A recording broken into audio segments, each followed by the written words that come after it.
Je me suis jamais dit que j'allais être tatoueur. De formation, je suis plutôt graphiste. J'ai commencé par me faire tatouer. Et puis, rapidement, l'envie m'est venue de mettre les gants et de passer à l'action. Je m'appelle Vinum, 39 ans, parisien, membre fondateur du collectif Bleu Noir. Le fait d'être dans un collectif, ça t'amène à être plus performant. Ça te crée une émulation.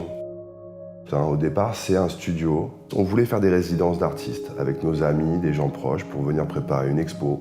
Et puis, avoir à l'étage ce lieu où on puisse faire du tatouage. Donc il y avait ces deux notions-là, un peu de dessin, de lieu d'expo, d'art shop, et puis à la fois ce côté tatou. Bon, dans mes inspirations, je cultive beaucoup cette nostalgie adolescente.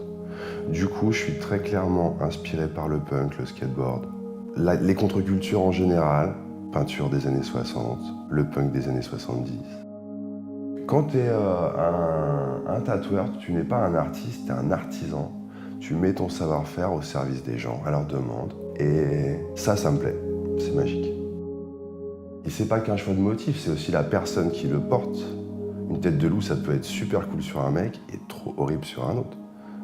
Et en même temps, tu peux avoir une vierge tatouée dans tout ton dos et te comporter comme un diable. Et finalement, faire un tatouage et le poser sur quelqu'un, c'est souvent à la fois dans le motif faire de la mise en page, et le poser sur lui, c'est aussi une sorte de mise en page.